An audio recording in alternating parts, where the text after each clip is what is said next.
Strategic Hotbox with Dr. Brandi Luv Stankovic. Discussing leadership, business, and how to take control of your life and achieve greatness. From the streets of Las Vegas, energized, informed, and never diluted. It's time to kick some ass. Hey, welcome to the Strategic Hotbox. It's your girl, Dr. Brandi Stankovic. Excited to be here with you today. Today's episode is going to be about misunderstanding Muslims. And I have my good friend here with us live from the United Kingdom, Ruksana Kauser. And she's going to talk to us a little bit about what this all means. And as you know, here on the Hotbox, we learn, we love, and we kick some ass. And throughout our time on the Hotbox, we've dug into so many different topics. We've talked about diversity and inclusion. We've talked about equity. We've talked about how this plays out in leadership.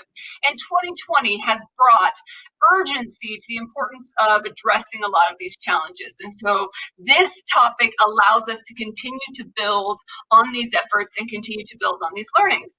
Now, when I started my research, when I started this topic, I thought I need to go to the top. I need to start at the beginning and get some really basic understanding. So for those of you that already know some of this information, please just bear with me. And for those of you that might have been in the same boat as me and needed a little bit more of the basics or some understanding 101, then here you go. But Muslims are people who follow the practice of Islam. And Islam is a religion in the basic sense, and it's an Abrahamic religion, which is a descent of Judaism, and it's monotheistic. So that means that it's a belief in one God. So Muslims are people that follow the practice of the religion of Islam. Okay, so that is my understanding anyway, and we'll certainly get a clarification from Ruksana when she comes on as our subject matter expert. Now, there are many misunderstandings in the perceptions of Islam, the faith that Muslims practice. Now, we have a quote, or in some of that research, Glenn Brock, the senior director of DocuSign, shares that a key component of the faith that's emphasized in the Quran is about the importance of taking care of those in need. And he believes that there's a beautiful side of Islam that's often lost due to the political climate and the areas that the media focuses on. And just like any naive judgment that people have or ignorance that we might have, that when people don't know, they assume. And I am doing some quick Google searching, before our podcast today. There are 1.8 billion people on the planet. That's like 24% of the population of the planet that are practicing Islam. So this isn't just a few individuals. This is about a quarter of the population. And so how is it that all of us can better understand, better support, better get to know our friends, our families, our neighbors, and be able to love one another even more? So as we create a more inclusive and equitable environment in our workplaces, in our backyards, then let's get to know our Muslim colleagues as well. And we have an incredible guest with us today who has shown many aspects of her faith and how she works within that faith. And I'd like to formally introduce you now to our guests. We have Ruksana Kauser with us today. And like I said, coming at us today from the United Kingdom. So thank you very much. She is a member service advisor at Calderdale Credit Union. She is a CU Futures and been recognized as a rock star in her field. She's a member of the YCUP, the World Young Credit Union Professionals. She's also part of the association's Young Professional Network. And she's a wife and proud mom of two amazing kids and a beautiful advocate and leader who loves to share about being Muslim and what that means. So hello to Ruksana. How are you? Hi. I'm fine. How are you? Very nervous. Good. Oh, don't be nervous here. It's just me and you chatting, and I feel like it's been forever ago now. But I was just with you before all, heck broke loose on the planet this year.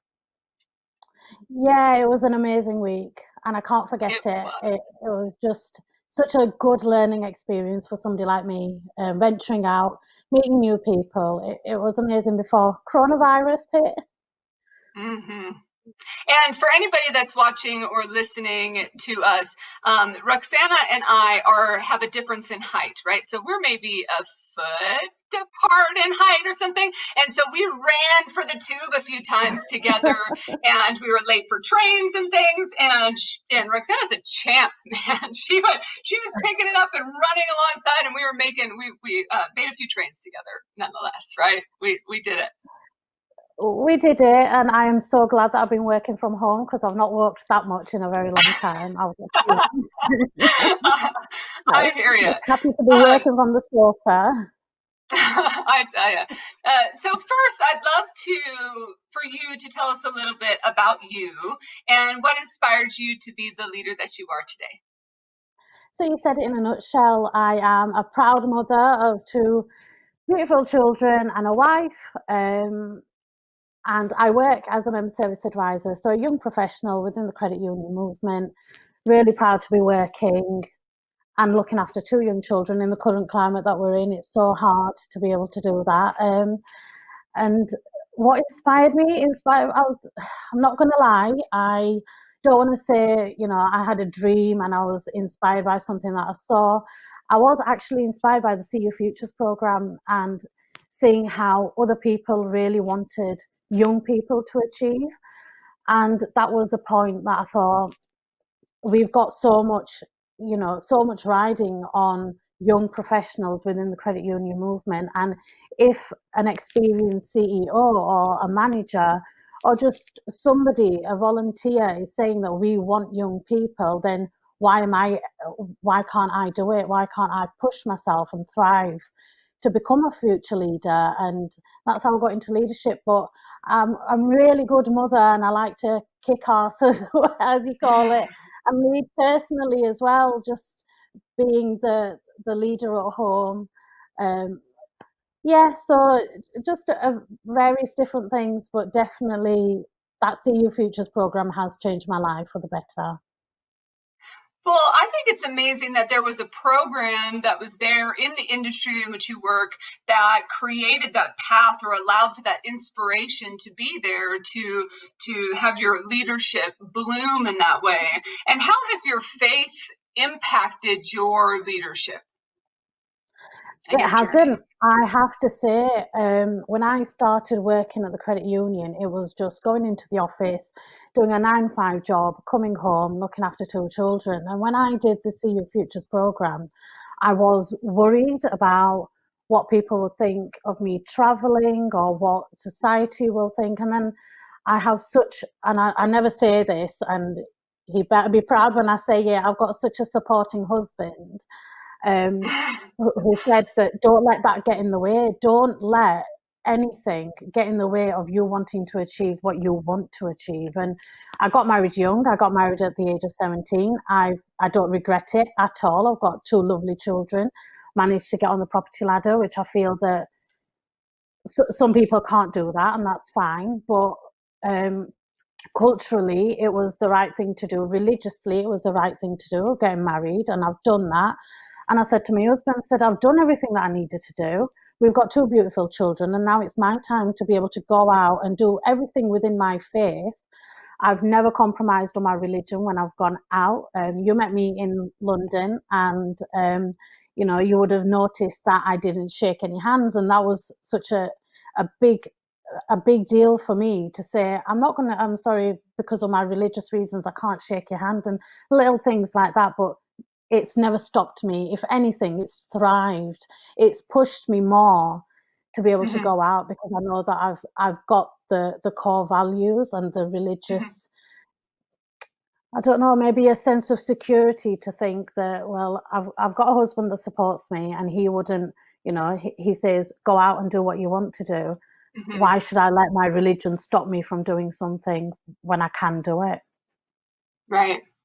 And please forgive me if it's naive or if it's just a lack of awareness on my part, but you mentioned fulfilling some of the standards of religion and faith and culture, and that being starting your family and getting married. Is it common amongst people within your culture and religion to get married at a young age and start families at a young age?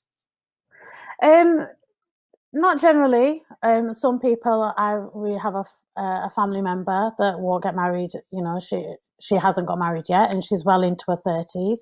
I got married at a young age, but my younger sister got married when she was in her mid-20s. So it varies, and I think my parents were, I think we have the misconception when it comes to religious and misunderstanding Muslims is that young girls are married very quickly and they've got to start a family and they've got to, cook and clean. And there's so many things that get misinterpreted. And please don't apologize for asking it, because until somebody doesn't ask, you wouldn't know.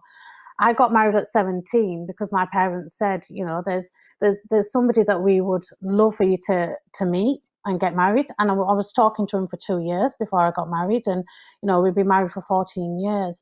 Having young children while I was younger, it benefited me because now I can go out and do what I want to do. They're growing with me. But there are some people, rightly so, that haven't got married for whatever reason into their 30s, 40s, and that's absolutely fine. And I think we, as a society, we forget to differentiate between what our culture is and what our religion is. And I think it's so important that anybody that's got questions to ask us, say, is this a religious thing you're doing, or is it because of your culture? Because I know I got asked those questions, and it was so easy to answer. And once I've answered those questions, that misconception has gone. And so what is then, where does the difference lie? And from a big picture standpoint, religion is a part of culture of a people, right? It's one of the many factors that falls into a culture. And then I'd imagine there's subcultures within shared religion that many people may practice. Where does that difference lie for you? For me, culture can be misinterpreted. So culturally, we're from Pakistan. My parents are from Pakistan, my grandparents, and where we go wrong is that we sometimes put too much emphasis on what you see. So if you see somebody I'm wearing a maxi dress today, and somebody sat next to me might be wearing salwar kameez, which is the traditional Asian outfits that we would wear in Pakistan. Little things like that, it's so important to be able to differentiate for me, because I know for me, for example, when I was growing up, I was told that, we were able to wear what we wanted to wear until we were old enough. And then my parents said, can you please, would you be willing to wear salwar kameez, for example? And it was just a natural progression. We didn't think anything of it. Islamically, it's really simple, and it's such an easy faith to follow. If you really break it down, it's so simple. A woman should be covered from head to toe. That's it. It's, some people say, well, I'll wear tight leggings, or I'll wear, a nice top, and that's fine. If you said if you believe that's your belief, that's absolutely fine. For me, I'm covered from head to toe. It doesn't mean that, if I went into Saudi Arabia, for example, I'd be looked down upon. But if I went to Pakistan, they'd be like, oh, she's not wearing salwar kameez, because that's the culture there. That's what you would wear. Yeah. And so thank you for sharing that. And I imagine there is different interpretations of different families and the strength of the adherence to some of those rules, or even the interpretation of the rules or etiquette in regard to that. Do you ever feel misunderstood by people that practice a different religion or practice it, or part of a different culture? Do you know, it's I did feel misunderstood when I was younger. So going back maybe 5, even 6 years ago, I say younger, slightly younger. I was missing. I don't think I was misunderstood in the sense that it was to do with me personally. I think it was more the sense that there was no integration between certain cultures and certain religions. So I went to a multicultural school, some people didn't. I remember at a certain workplace where I was working, I'd only been there a week, and bless this lady, she came up behind me and she said a naughty word, and she came up to me and apologized straight away, and I said, you don't need to apologize. And I turned around and said, I so and so swear as well. I said, I'm British. I do know the languages. You don't need to apologize. Why have you apologized to me? She said, oh, it's because you wear a headscarf. And that it made me sad. It made me really sad to think that somebody has apologized to me because of a headscarf. I was just misunderstood because of a piece of cloth on my head.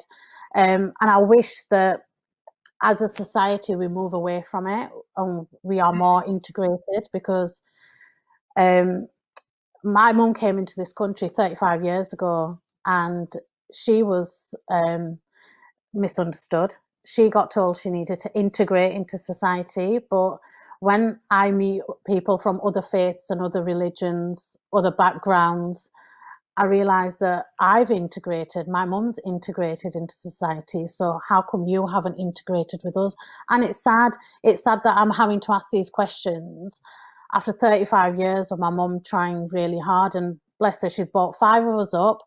She's done an amazing job. She's got, she's been working.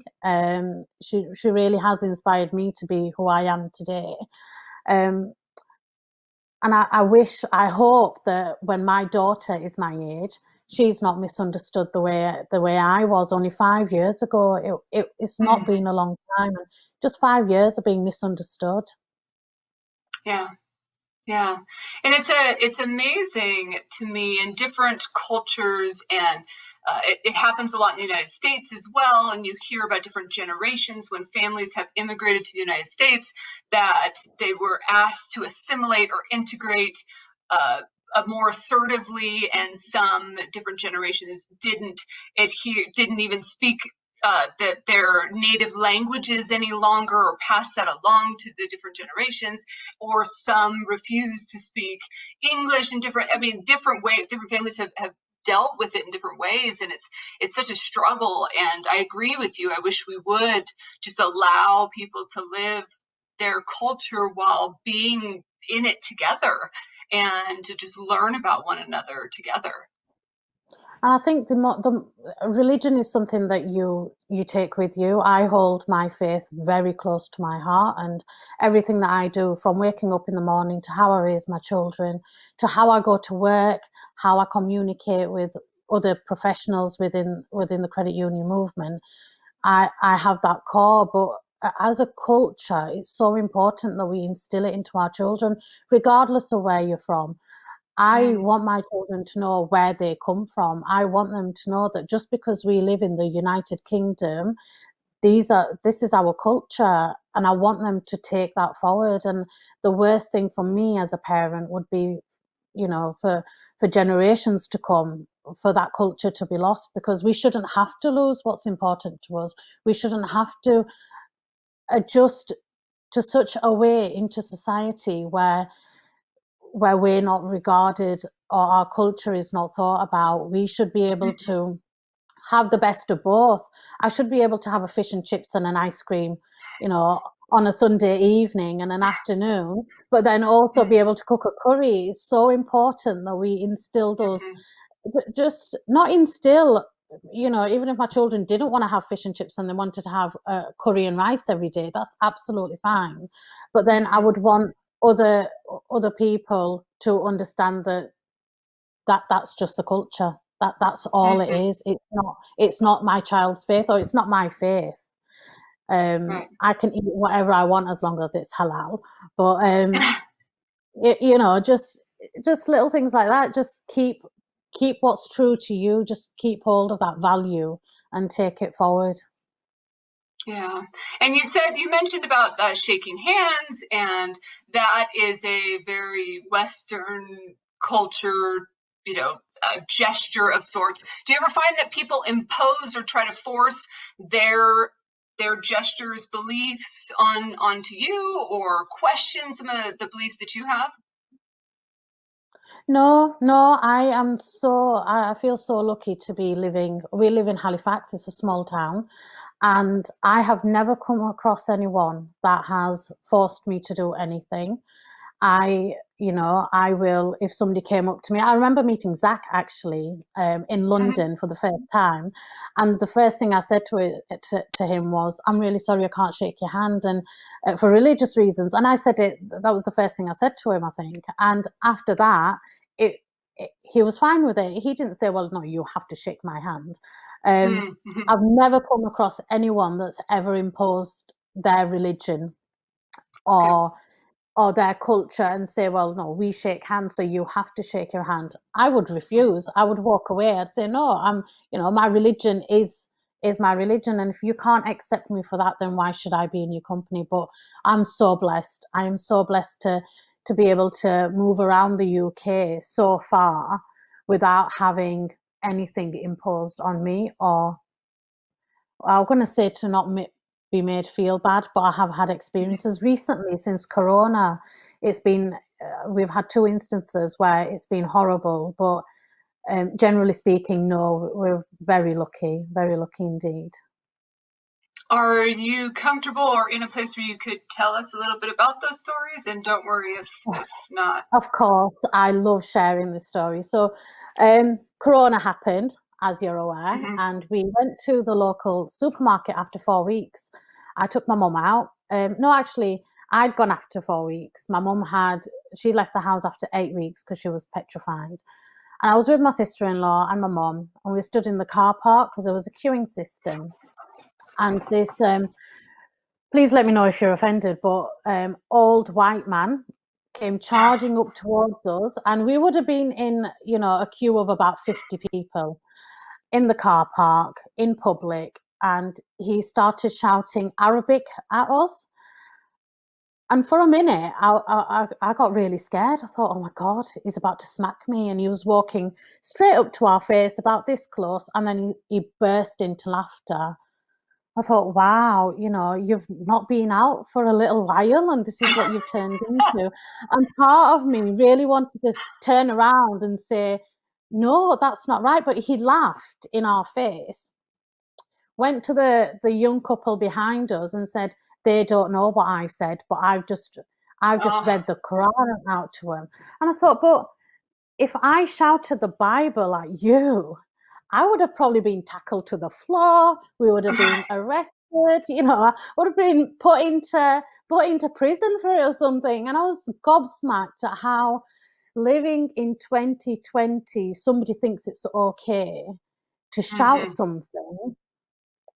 It's just Islamophobia. And first, I was shaking. I was scared. I was actually scared. And my poor mom, she said, can we go up? Get back in the car, we need to go home. And I said, no, Mom, we're After going to 8 stand weeks, here. she finally goes to the grocery store, and then something like this happens. My gosh. And she said, oh, don't argue back. And I was very close to turning around and saying, no, I am going to argue back, Mom, because it's not fair. Why should we have to endure something like this? It's completely uncalled for. And I'm never going to see that man again. He was very proud of himself. I held my head high. We carried on shopping, and it was absolutely fine. Misunderstood because of the way we're dressed.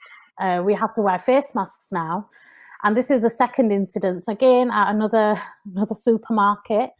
My mum and I were looking at cardigans, and I said to my mum, she suffers from asthma. So I said, look, move your face covering down a little bit. There's nobody around. Breathe, and then you can put it back on. And again, a couple walked past and the lady shouted, no masks, no masks. And I thought, do you know, like in America at the minute, you've got the Karens. She was a Karen. That's the best way to describe her. She was a complete Karen. She literally shouted. She was no masks, and I thought, oh my God, it's a mask, please. And I turned around and said, just shut up, just calm down, because my face was covered. And I thought, how do you know what somebody's going through? Why would you do that? We started the grocery shop, and I said, Mum, look, you got worried for no reason. Nobody's wearing a mask. Nobody's wearing one. You've got your face covered. You took it down for literally 30 seconds. Right. and you were abused. And I think they thought that we wouldn't react, to Muslim women, or maybe not even because we were Muslim, just because we were Asian, a different colour. Let's just shout abuse at. And she walked away and they were laughing. And I thought, wow, I would never do that to somebody. I would never shout no mask. I would never shout, verses from the Bible, even if I knew it. It's just uncalled for. And it's sad. It's sad that we're living in 2020, the Black Lives movement, the Black Lives Matter movement that's been going on in the USA. It's so sad that people are still subject to that kind of abuse. It's sad that Muslims are being tainted all with the same brush because of actions of a few. But I hope that even one person who's misunderstood a Muslim watches this and changes their mind and just says hello and just says, yeah, do you know what? They're all right, actually. They're not that bad. I hope so too. And I think that if anything, you're the perfect individual to create that openness and create that conversation. And I do know that there's opportunity to continue the conversation and continue to learn. And one of the things that spawned our having this conversation on the podcast is we were chatting about, is it okay to ask questions? And is it okay to be curious? Because if we haven't, as humans, been exposed to another culture, whether it's a Muslim culture, whether it's any sort of a group that's different than us, whatever the human is that's in that frame, then ask, then be there to be curious, because the more that we know, the more that we can offer the support and love that we should. So speaking of that, what can we do what can people do to support or respect those within the Muslim faith? Just talk to us. Just talk. Just treat us as you would your friend or your neighbour next door. We're very polite. We cook a really good curry. We feed you loads. No, and more than that, we are peaceful. We're Muslim. The faith is a peaceful.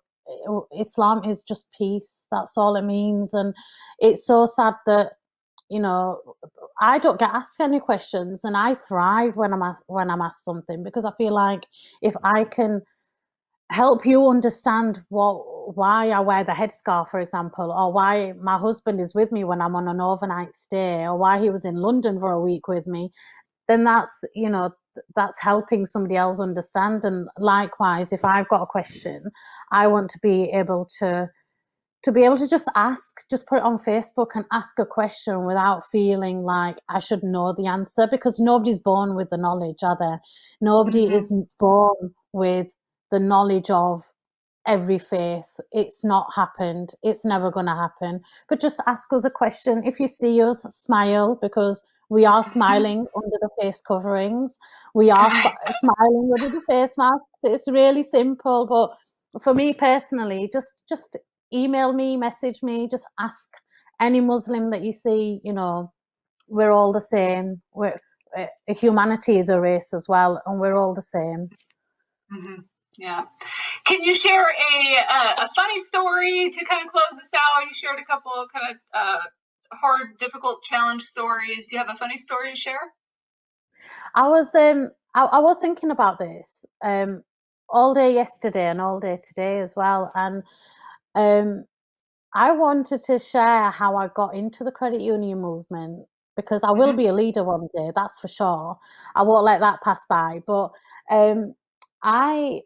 you probably will laugh, but when somebody asks me, I always say I forced my way into the credit union. I was stood outside with my children who wanted sweets from a shop, and I was waiting for my husband to give me some cash, because I wasn't working at the time, and 2 toddlers, it was a nightmare. And I thought, I need to get away. And when you just feel a little bit like I should just look for a job, because otherwise I'm going to go mad with two children under the age of 2. And I walked straight into the credit union. The office had only just been opened there, and prominent place in Halifax. So I walked in and I said, have you got any jobs? And they said, well, yeah, you could send your CV through. And And I remember just pestering, ringing up every other day. I'm like, I know they need somebody, but will they employ me? Like literally ringing every day. So have you got a job available? Can I come for an interview? Can I come for just voluntary work? I'll come for a few hours and I'll go. But I always say I forced my way into the credit union and I'm not leaving. The Young Professionals Network Committee is amazing as well. And I think every time I think, right, okay, I need to maybe step away and do something, just maybe look after the children for a little while and give them some more time before they grow up and they don't want to know me anymore. But then we'll get a message for the Young Professionals Network Committee, or, the Global Youth Summit came about. And I thought, well, no, there's too many interesting things going on within the credit union movement at the moment. And I don't want to stop. I don't want to leave that. So yeah, I'm sticking by, and that's my funny story. That's how I started in the credit union. I love it, and I love the perseverance and the grit and all that. Push your way in there, girl. I think that's exactly how you should do it. So bold action item takeaway, is it to ask questions? It is to ask questions, and more so, I think, for me personally, on a personal note, I get very nervous. So something like this, I would never have thought that it would happen. An opportunity comes about, but I tend to see an opportunity and then talk myself out of it. That's my bold action I'm going to take away, is to kick ass and just say, well, do you know what? Yeah, I am good enough. I am going to do something. And one day I will become a leader. Awesome. Yes, you will. And we will be here watching you and your amazingness every step of the way. Thank you so much for being part of the podcast today. We appreciate you and you sharing your story with us. Thank you, Ruksana. Hope to see you soon. Thank you. Let's head out to the shout out. Hi, it's Luke. I'm the over here. I'm from First Class Credit Union. I'm here on the London Eye, and you're listening to Brandi on the Hotbox.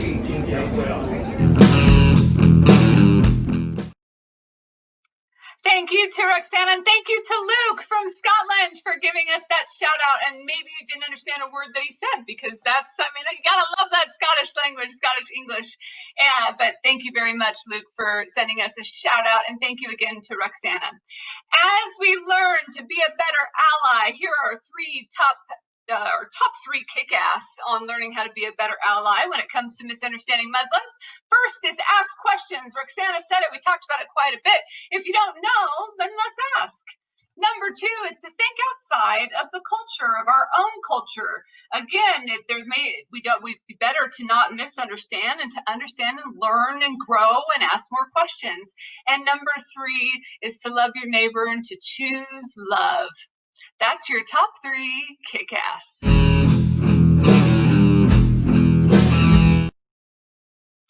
Thank you again to Ruksana for sharing her heart with us today, and to Luke for the shout out. We appreciate talking about such important topics like this one and being with all of you here at the Hotbox. And of course, hit us up, strategichotbox.com or Facebook, Twitter, you know where to find us. Until I see you again, get out there and kick some ass.